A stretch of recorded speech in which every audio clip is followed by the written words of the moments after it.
আমার বক্তব্যটা শুরু করছি। আচ্ছা, আপনারা বিশ্ববিদ্যালয়ে টোটাল সিট সংখ্যা জানেন? কারো জানা আছে?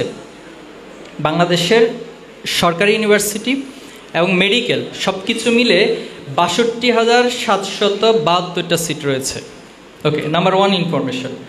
নাম্বার 2 হচ্ছে আপনারা 2023 সালে এইচএসসি ইন্টারমিডিয়েট পাস করছেন, ঠিক আছে? কি তথ্য ঠিক আছে? কতজন এ প্লাস পেয়েছিলেন জানেন? 92,595 জন থেকে আপনারা এখানে একটা অংশ আছেন। এরপর আপনারা পরীক্ষা দিয়েছিলেন 13,59,342 জন, তার মধ্যে পাশ করছেন 10,67,852 জন।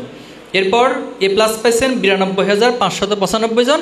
আর চট্টগ্রাম বিশ্ববিদ্যালয়ে টোটাল সারা দেশের 62,000 সিটের মধ্যে আপনারা একটা সিট দখল করছেন। তাহলে এটা 13 সালের রেশিওটা আপনাদের কাছে তুলে ধরলাম। এখন আসেন, আপনারা পিএসসি কত সালে দিয়েছেন মনে আছে? ওই সময় কতজন একসাথে পরীক্ষা দিয়েছিলেন এটা কি কারো জানা আছে? আচ্ছা, তাহলে মনে রাখেন 23 সালে ইন্টারমিডিয়েট পরীক্ষা দিয়েছেন 13 লক্ষ, আর 2015 সালে পিএসসি দিয়েছিলেন 29,50,000। বাকিরা কোথায় গেল? আচ্ছা আসেন, তো ইনফরমেশনটা কেন দিলাম দেখেন, আল্লাহ তাআলা আপনার উপর কতভাবে রহম করেছেন, কতভাবে মেহেরবানি করেছেন। এত লক্ষ, 29 লক্ষ সে 2005 সাল থেকে বাছাই করতে করতে করতে করতে আপনাকে 62,000-এর চট্টগ্রাম বিশ্ববিদ্যালয়ের একটা অংশ বানিয়েছে। এজন্য আল্লাহর কাছে কি কৃতজ্ঞতার জন্য মাথা নুয়ে যায় না? আলহামদুলিল্লাহ। মন প্রাণ খুলে একটা আলহামদুলিল্লাহ পড়ি।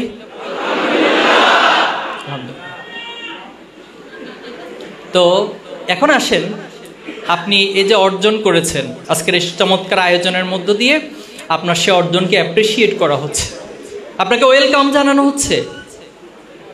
এখনো যদি আপনাকে আরেকটা প্রশ্ন করি, ধরুন আজকের প্রোগ্রামটাকে জাস্ট ফিউ সেকেন্ডের জন্য মনে করেন যে আজকে আপনাদের অনার্সের ফেয়ারওয়েল প্রোগ্রাম চলতেছে, ব্যানারে অনার্স ফেয়ারওয়েল প্রোগ্রাম, ফাইনাল পরীক্ষা দিয়েছেন।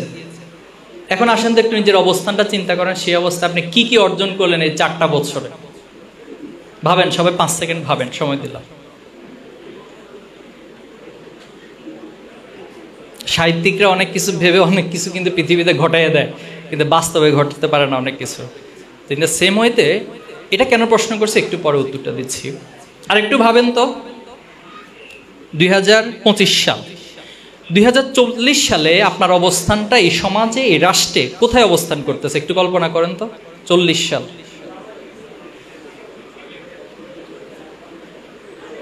আচ্ছা আজকে থেকে 100 বছর পর আপনার অবস্থানটা কোথায় একটু ভাবেন তো। একটু ভাবেন যে 100 বছরে আমি এটা করতেছি, এটা করতেছি, আমার চারপাশে এটা করতেছে। আমার প্রশ্ন শুনে আপনারা হাসতেছেন, কিন্তু এই প্রশ্ন শুনে হাসার কথা ছিল না। এই প্রশ্ন শোনার পর আমার চোখ দিয়ে পানি বের হওয়ার কথা ছিল। তাহলে এখন বিজ্ঞান বলতেছে টাইম মেশিন আবিষ্কার করা যায় কিনা, যেটা দিয়ে আপনি আপনার অতীতেও ফিরে যেতে পারবেন, আবার ইন দ্য সেম ওয়েতে ভবিষ্যৎ দিকে একটু দেখে আসতে পারবেন কি হচ্ছে পৃথিবীতে, কি হতে যাচ্ছে সব। প্রিয় ভাইরা আমার, আমাদের একটা শুরু যেমন আছে, আমাদের একটা শেষও আছে। আমরা এখন একটা মিডল লেভেলে অবস্থান করতেছি।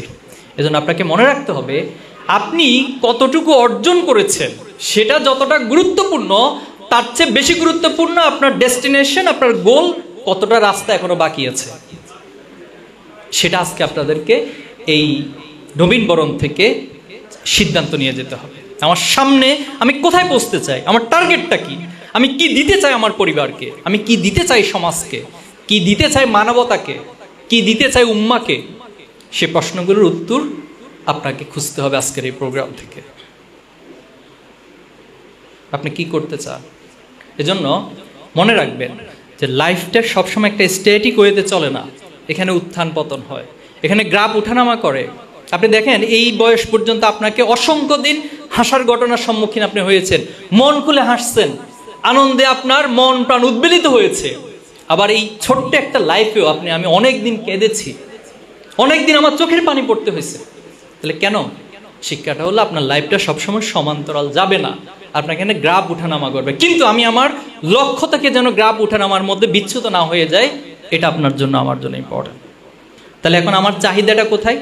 চাহিদাটা হচ্ছে আমার রবের চাহিদা, চাহিদা হচ্ছে আমার পরিবারের চাহিদা, চাহিদা হচ্ছে এই সমাজের যারা ওই যে 29 লক্ষকে যে পিছনে ফেলে আসছেন, 29 লক্ষ আপনাকে বাছাই করতে করতে সুযোগ করে দিয়েছে, করতে করতে আপনি আজকে এই পজিশনে আসছেন, তাদের প্রতি দায়বদ্ধতার জায়গা রয়েছে। তারা কোথায়, তারা কি অবস্থায় আছে, আপনি খোঁজ নিতে হবে।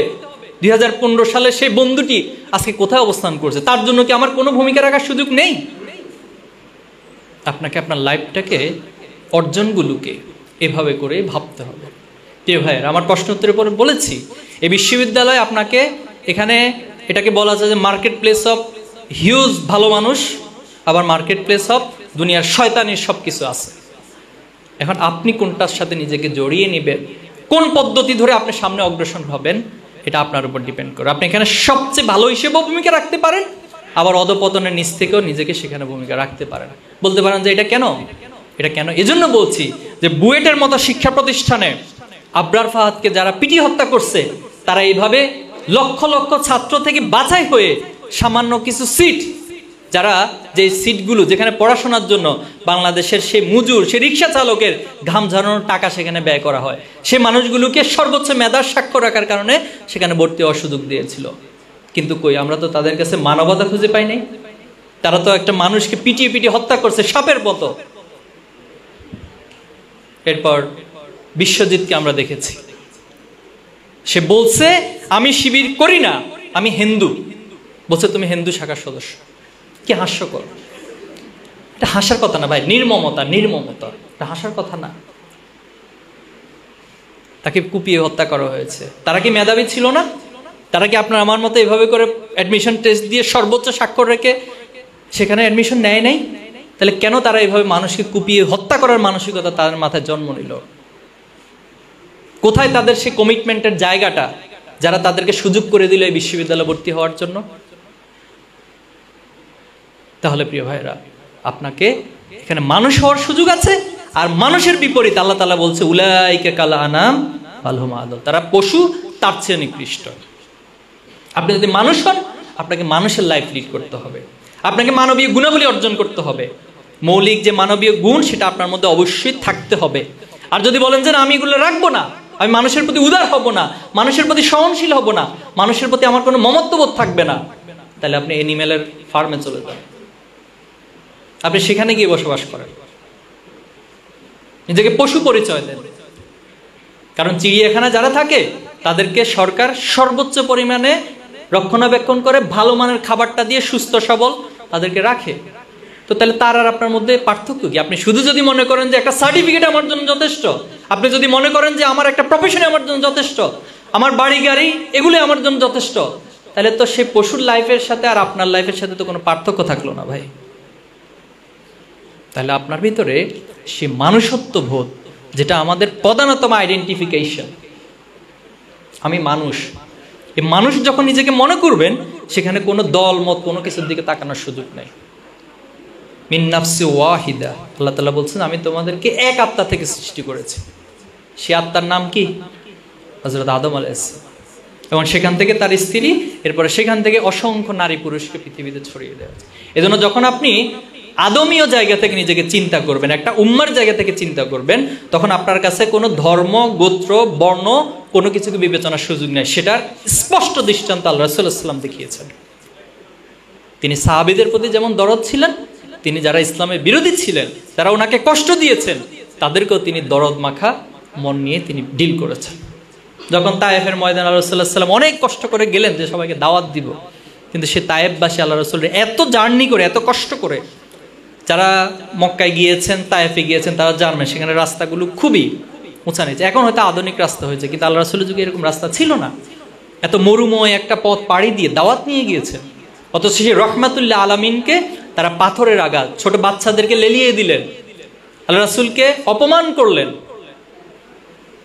সেই রক্তাক্ত অবস্থা, আহত অবস্থা, আল্লাহ রাসূল যখন গিয়ে একটা বাগানে আশ্রয় নিলেন, জিবরাইল আলাইহিস সালাম ফেরেশতা, পাহাড়ের ফেরেশতা নিয়ে হাজির হলেন যে আল্লাহর আরশ কেঁপে উঠেছে আপনার এই আঘাত দেখে, আপনি জাস্ট অনুমতি দেন, তায়েফবাসীকে এখনই আমরা মাটির সাথে মিশিয়ে দেব।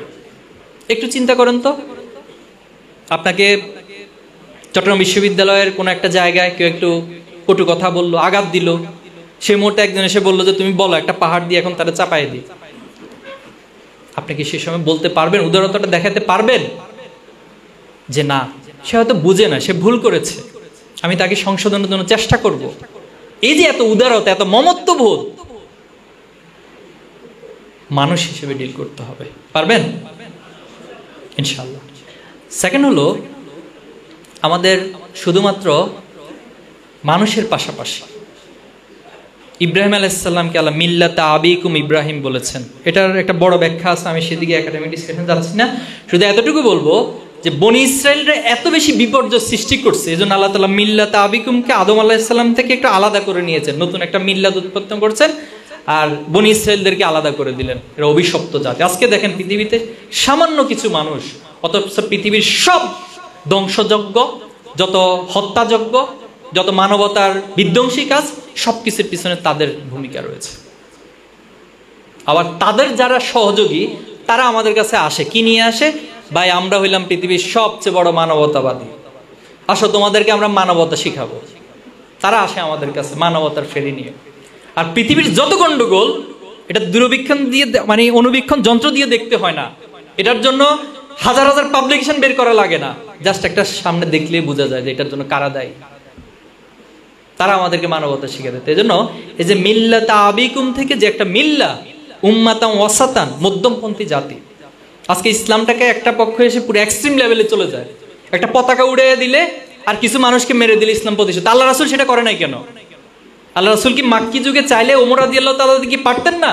তুমি যাও পুরো মক্কাতে যত মূর্তি আছে সব ভেঙে দিয়ে আসো, তুমি যাও আবু জেহেলকে গিয়ে এক কল্লা দিয়ে ফেলে দিয়ে আসো, তুমি যাও একটা পতাকা দাঁড় করা দিয়ে আসো, এরপর ইসলাম প্রতিষ্ঠিত হয়ে যাবে। আল্লাহ রাসূলের পদ্ধতি কি এটা ছিল? তাহলে দেখেন একটা শ্রেণী একটা এক্সট্রিম লেভেলের চিন্তা করে, আবার আরেকটা শ্রেণী কি করে? তারা মনে করে যে ভাই ইসলাম মানে কিছু করতে হবে না, তুমি জাস্ট একটু মন চাইলে মিলাদে আসবা, এরপরে মাঝে মাঝে খানকা এসে দোয়া নিয়ে যাবা, তুমি জীবনে যাই অপরাধ করো, যত দুর্নীতি করো, যাই করো, সোজা খানকার বদলতে তুমি জান্নাতে চলে যাও। কিন্তু ইসলাম তো এটা না। ইসলাম তাকে উম্মাতান ওয়াসাতান, মধ্যম পন্থা বলেছেন। স্থানকাল প্রেক্ষাপটের আলোকে ইসলামটাকে আপনাকে প্রতিষ্ঠা করতে হবে, মানুষের মগজকে চেঞ্জ করতে হবে। এই সমাজের মানুষকে, আমরা আজকে দুর্নীতি নিয়ে অনেক কথা বলছি, দুর্নীতি দমন কমিশনের পিছনে কোটি কোটি টাকা খরচ করা হয় সরকার, কিন্তু কোথায় দুর্নীতি দমন? যারা দুর্নীতি দমন কমিশনে জব করে, দেখা গেল যে তারা এতদিন অন্যদের দুর্নীতি তদন্ত করে, কিন্তু যখন সে বিদায় নেয় তখন তার বিরুদ্ধে দুর্নীতির অভিযোগ আসে, নতুন করে আরেকটা কমিশন গঠন করতে হয় তার কি দুর্নীতি করছে সেটা খোঁজার জন্য। এই হলো বাংলাদেশের চিত্র। তাহলে প্রিয় ভাইয়েরা আমার, বোনেরা আমার, কারা এই কাজগুলোর সাথে জড়িত? কে করছে এই কাজগুলো? সমাজের ওই 23 লক্ষ থেকে, যাদেরকে 29 লক্ষ থেকে পার করে আসছেন, তারা করে না, করে আমার মতো আপনার মতো যাদেরকে অনেক কষ্ট করে পিতামাতা ক্যাম্পাসে পাঠায়, এরপরে অনেক অর্জন, তারাই যখন ওই জায়গাগুলোতে যায় তারাই দুর্নীতিগুলো করছে। এজন্য মন মগজকে যদি পরিবর্তন করতে না পারি, তাহলে সে আলটিমেটলি সমাজকে পরিবর্তন করা যায়। ইসলামী ছাত্র শিবির মূলত এই মন মগজ পরিবর্তন করা কিছু মানুষ তৈরি করতে চায়। আপনারা প্রশ্ন করেছেন না কেন ছাত্র শিবির?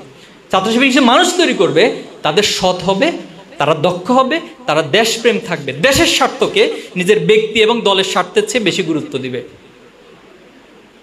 আপনারা আমাকে প্রশ্ন করছেন না যে ভাই আত্মগোপনে কেন ছিল? এই আত্মগোপনে কেন ছিল? আত্মগোপনে থাকা মানে তো হচ্ছে আমরা কাজ বন্ধ করে দেই নাই, আমরা কাজ করে গিয়েছি। একটা মুহূর্তের জন্য, একটা সেকেন্ডের জন্য আমাদের কাজ বন্ধ ছিল না। আর আজকে বাংলাদেশে ছাত্র শিবিরে এই কৌশলের কারণে যে অর্জন হয়েছে, আপনি তো আজকে আমাদেরকে অস্কার দেওয়ার কথা ছিল, ঠিক না? কৌশল অবলম্বন করেছে, এটা একটা ওয়ান কাইন্ড অফ ড্রামা। এরপর আপনি আমাদেরকে এখন নোবেল দেওয়ার কথা ছিল, কিন্তু নোবেল কে দিবে? সেই মানবতার নাম দিয়ে যারা মানবতা ধ্বংস করে তাদের নোবেল আমাদের দরকার নাই। যারা এই আন্দোলনে সম্পৃক্ত ছিল তাদের নোবেল আমাদের প্রয়োজন, তাদের স্বীকৃতি আমাদের প্রয়োজন। যে কৌশল অবলম্বনের জন্য আমরা সময়কে রিড করব, সময় কি বলে সে আলোকে আমাদেরকে পলিসি নিতে হবে। দেন এই জাতিকে, দেশকে আমরা সততা, দক্ষতা এবং দেশপ্রেমিক মানুষ আমরা চাই যে আপনারা সেভাবে তৈরি হবেন। আগামী দিনে আপনাদের হাত ধরে এই দেশ জাতি গড়ে উঠবে ইনশাআল্লাহ।